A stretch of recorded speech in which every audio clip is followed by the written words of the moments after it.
Good afternoon. My name's Louise Sellars. I'm one of the Rehabilitation Network Managers at the Agency for Clinical Innovation, and I've been invited to speak today at the Stroke Recovery Association conference about the Agency for Clinical Innovation and specifically about the rehabilitation and the stroke networks. I'd like to start by acknowledging the traditional owners of the lands that we're all meeting on today, understanding that we're all dialing in from all parts of Australia for this conference. Pay my respects to elders past and present and extend that respect to other Aboriginal people here today. So just to give you a little bit of background as to who ACI is, ACI was originally established in 2010. Some of you may remember in 2008, the Garling report was published, and that really highlighted some big changes were needed in the area of healthcare in New South Wales. And one of the key findings out of that report was that there was a greater need for clinician input, as well as consumer input in the way that healthcare was delivered in New South Wales. And that led to the establishment of ACI, which was originally called the Greater Metropolitan Transition Task Force, and that evolved over time into ACI. So the vision of ACI is to create the future of healthcare and healthier futures for the people of New South Wales. We're the lead agency for innovation in clinical care and bring together patients, clinicians and managers to support the design and implementation of innovation in healthcare. So we're a pillar of New South Wales Health. We're not the ministry, we sit separate from the ministry, alongside the other pillars of New South Wales Health, such as the Clinical Excellence Commission, the Cancer Institute and the Bureau for Health Information. So what's different about ACI? Well, we're divided into 40 plus clinical networks and 8 clinical streams. So I'm here today representing the Rehabilitation Network, which is my substantive role, as well as the Stroke Network. Some of you may be familiar with the wonderful Kate Jackson, who has been the Stroke Network Manager at ACI for many years.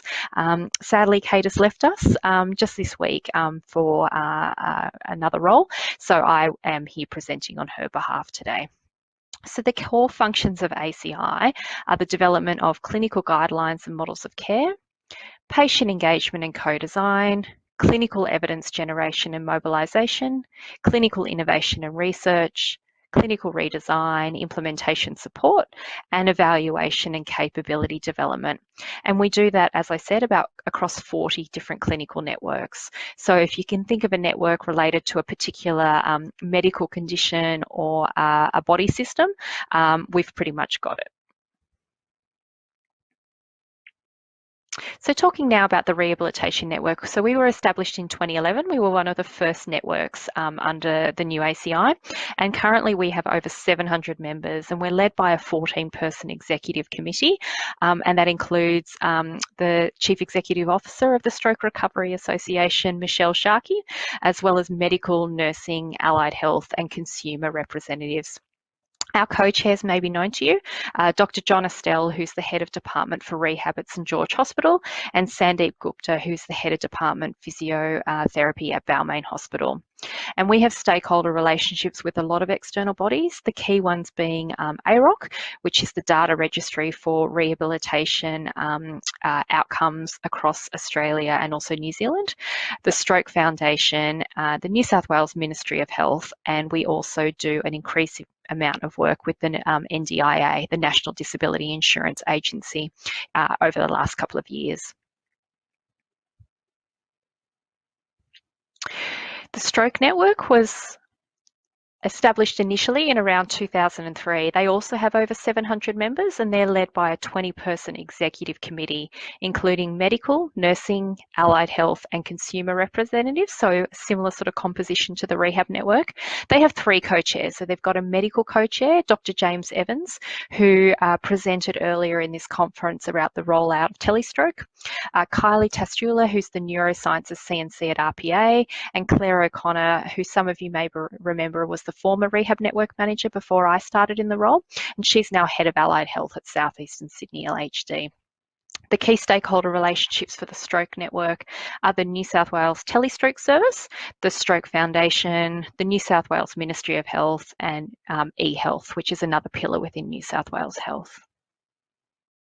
So in terms of the Rehabilitation Network and its current priorities, we're working on a number of large pieces of work at the moment. So the first one of those is the implementation of the Principles to Support Rehabilitation Care, which is our model of care which outlines best practice principles for the delivery of rehabilitation in New South Wales. And so we've developed an accompanying framework to support that implementation, and we're currently piloting that at a number of sites. Another big piece of work we're working on at the moment is addressing discharge delays in relation to NDIS. So I'm sure you're all familiar with the patients who have had a prolonged length of stay in rehabilitation because they're waiting for their NDIS package to be approved, they're waiting for their home to be modified, or they're waiting for suitable accommodation to become available under NDIS. And we're really trying to focus in on those issues so that patients aren't left waiting in hospital for those prolonged periods of time. Another piece of work we're working on at the moment is supporting the COVID-19 response for rehabilitation. So we have a community of practice that was established 12 months ago now. And we've developed a large number of pieces of work and advice to support the rehabilitation clinicians in their delivery of care during COVID and into the post-COVID period. So speaking about the stroke network structure, so this is a very busy slide, which I guess probably goes to the core of how busy that network is at the moment. So they have 4 key areas of focus. So the data and benchmarking is a really key part of that network's work. They're in the process of exploring an interim data solution and electronic quality registries to make sure that data is collected and to focus on a fully automated data system moving forward. Reperfusion and telestroke, massive area at the moment. So that group is looking into the development of a mobile stroke unit of care and an implementation strategy to support that. An ECR bypass project, which is a project group focused on the development of a metropolitan Sydney bypass model of care, and also telestroke implementation, which you heard Dr. Evans speak about earlier. Professional development is also a really key part of the network's activities. They focus on nursing education for relevant to stroke, virtual reality education, which is becoming more and more important in this world of telehealth, and also the introduction of the Oxford Cognitive Scale, which is a UK-based cognition tool, which is currently being piloted and adapted for the Australian context. There's also the Stroke Unit Access and Care Group, which looks at clinical collaboration and also outcomes across that group. There's multiple communities of practice that support all of these projects, particularly the rural telestroke project officers and the coordinators. Complex case review, which looks at any sort of quite significant adverse events and identifies opportunities for improvement. And also the medical stroke leads also have their own community of practice. So in terms of how you can connect with us at ACI, you're very welcome to join a clinical network. We welcome consumers and clinicians. The more the merrier. We do try and involve our consumers and clinicians in our activities as much as possible and send out regular information when that arises, as well as the opportunities to participate in research, which is led by major research institutions. Attending network events. Our events have been a little bit light on the ground over the last year because of COVID, but we are starting to increase our face-to-face events, and we are also continuing to do a fair bit in the virtual space. You can sign up to Clinician Connect to find out about our key network initiatives, and you're able to do that at ACI website, which is aci.newsouthwales.gov.au.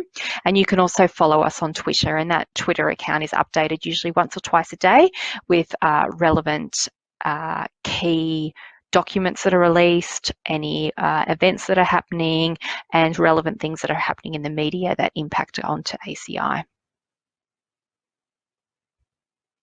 So thank you again for providing me the opportunity to speak with you today. I'm sorry I wasn't able to be there with you in person, and thank you to the Stroke Recovery Association for continuing to work so collaboratively with ACI. We really do appreciate your input and your partnership. Thank you.